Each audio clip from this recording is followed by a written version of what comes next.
po jako akawuwo. Abalamuzi baffe n'abantu bonna abayingira mu ggwanga bakitegeere bulungi kino kyakulwanyisa ekirwadde ekya COVID-19.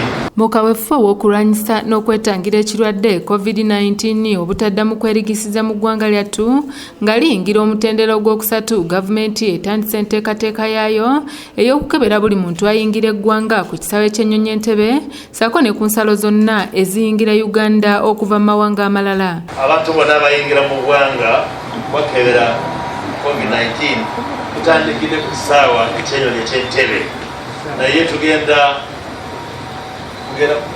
kukebera abo bonna abayingira mu ggwanga n'abo bonna abayitira ku border points eza wansi, kubanga abamu bayitira mu airport naye walimu abalala bayitira mu border points ng'e Katuna, ng'e Pondwe, Bwera, Kasese, ng'e Maraba, Busia. Mu lukuŋŋaana lwa bannamawulire ku Media Center mu Kampala, Minisita avunaanyizibwa ku byamawulire, tekinologiya n'okulungamya eggwanga, Honorable Dr. Chris Baryomunsi akkaatiriza kyeyogera gye buvuddeko bw'agambye nti abantu bonna abayingira kuno balina okusooka okukeberebwa era ng'ensimbi ez'okubakebera balina kuziyisa ku nkola eya mobile money oba mu bbanka okusobola okwetangira okusaasaana kw'ekirwadde ki COVID-19. Osobola kusasulira kye tuyita online.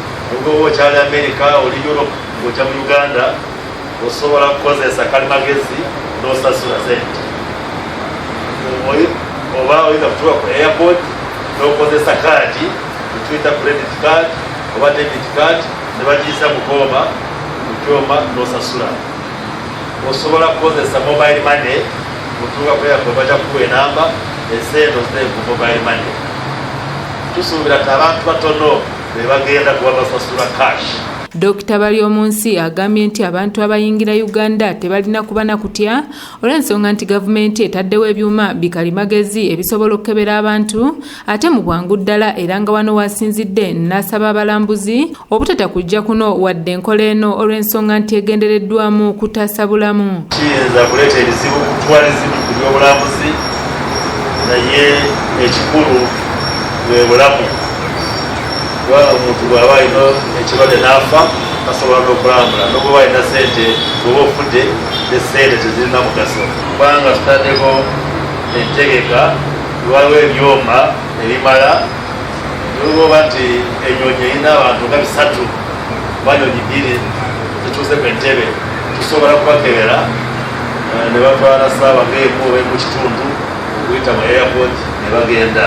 Okusinziira ku Minisita Baryomunsi, akawuka kano aka korona katambula mu ngeri ez'enjawulo era nga kakyuka nga nabwe kityo gavumenti eba erina okussaawo enkola ez'enjawulo ezisobola okukalwanyisa. Waliwo abamu abadde bagamba nti okusasulira ku kalimagezi online payment tetaawa etenda ebizibu twakitegeera ne tukitereeza kubanga eno sisitemu ya IT kati omanyi twali tufiiringa forms empapula bw'oba oyingira mu ggwanga amannya emyaka yo obaawa ebyo byonna tubikyusiza nti atukyuliza ku kompyuta oba ku ssimu ya kalimagezi.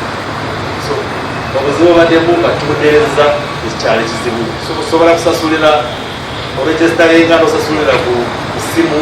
Stephen Tumusiime yakusakidde eggulire lino okulwa ABS Television. Ate ng'oba otunuulira lya COVID waliwo variants empya ezibwabwera awo twagala kuzigalira ne tutayingira mu Uganda.